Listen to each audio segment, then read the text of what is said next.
UK सरकार ने ऐलान किया कि ਜਿਹੜੇ ਵਿਅਕਤੀ ਕੋਵਿਡ-19 ਤੋਂ ਪੀੜਤ ਨੇ ਉਹਨਾਂ ਨੂੰ ਅਗਲੇ ਹਫ਼ਤੇ ਤੋਂ ਕਾਨੂੰਨੀ ਤੌਰ ਤੇ ਇੰਗਲੈਂਡ 'ਚ ਇਕਾਂਤਵਾਸ 'ਚ ਰਹਿਣ ਦੀ ਲੋੜ ਨਹੀਂ ਹੋਵੇਗੀ। ਬ੍ਰਿਟੇਨ ਨੇ ਕੋਵਿਡ ਨਾਲ ਜਿਉਣ ਦੀ ਯੋਜਨਾ ਤਹਿਤ ਇਹ ਐਲਾਨ ਕੀਤਾ ਹੈ। ਹੁਣ ਕੋਰੋਨਾ ਨੂੰ ਆਮ ਵਾਇਰਸ ਵਾਂਗ ਹੀ ਮੰਨਿਆ ਜਾਵੇਗਾ। ਇਸ ਗੱਲ ਦੀ ਸੰਭਾਵਨਾ ਹੈ ਕਿ ਕੋਰੋਨਾ ਦੀ ਜਾਂਚ ਵੀ ਘੱਟ ਕੀਤੀ ਜਾਵੇਗੀ। ਪ੍ਰਧਾਨ ਮੰਤਰੀ ਬੋਰਿਸ ਜੌਨਸਨ ਨੇ ਕਿਹਾ ਹੈ ਕਿ ਕੋਰੋਨਾ ਨੂੰ ਫੈਲਣ ਤੋਂ ਰੋਕਣ ਲਈ ਲਾਈਆਂ ਗਈਆਂ ਸਾਰੀਆਂ ਕਾਨੂੰਨੀ ਪਾਬੰਦੀਆਂ ਖਤਮ ਕੀਤੇ ਜਾਣ ਨਾਲ ਬ੍ਰਿਟੇਨ 'ਚ ਲੋਕ ਆਜ਼ਾਦੀ ਤੇ ਪਾਬੰਦੀ ਲਾਏ ਬਿਨਾਂ ਆਪਣੀ ਰੱਖਿਆ खुद कर सकणगे। उंज सरकार ਦੇ ਕੁਝ ਵਿਗਿਆਨੀ ਸਲਾਹਕਾਰਾਂ ਨੇ ਕਿਹਾ ਹੈ ਕਿ ਇਹ ਜੋਖਮ ਭਰਿਆ ਕਦਮ ਹੈ ਜਿਸ ਕਾਰਨ ਲਾਗ ਤੇਜ਼ੀ ਨਾਲ ਫੈਲ ਸਕਦੀ ਹੈ ਤੇ ਭਵਿੱਖ 'ਚ ਆਉਣ ਵਾਲੇ ਵਾਇਰਸ ਦੇ ਹੋਰ ਸਰੂਪਾਂ ਖਿਲਾਫ ਮੁਲਕ ਦੀ ਸੁਰੱਖਿਆ ਪ੍ਰਣਾਲੀ ਕਮਜ਼ੋਰ ਪੈ ਸਕਦੀ ਹੈ। ਜੌਨਸਨ ਦੀ ਅਗਵਾਈ ਹੇਠਲੀ ਕੰਜ਼ਰਵੇਟਿਵ ਪਾਰਟੀ ਦੀ ਸਰਕਾਰ ਨੇ ਜਨਵਰੀ 'ਚ ਜ਼ਿਆਦਾਤਰ ਪਾਬੰਦੀਆਂ ਹਟਾ ਲਈਆਂ ਸਨ। ਸਕਾਟਲੈਂਡ, ਵੇਲਜ਼ ਅਤੇ ਨਾਰਦਰਨ ਆਇਰਲੈਂਡ 'ਚ ਵੀ ਪਾਬੰਦੀਆਂ 'ਚ ਢਿੱਲ ਦਿੰਦਿਆਂ ਜ਼ਿਆਦਾਤਰ ਹਾਲਾਤ ਆਮ ਵਰਗੇ ਹੋ ਗਏ ਨੇ।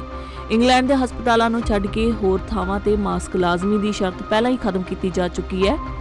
ਬ੍ਰਿਟੇਨ 'ਚ 12 ਸਾਲ ਅਤੇ ਉਸ ਤੋਂ ਵੱਧ ਉਮਰ ਦੇ 85% ਲੋਕਾਂ ਦਾ ਮੁਕੰਮਲ ਟੀਕਾਕਰਨ ਹੋ ਚੁੱਕਾ ਹੈ।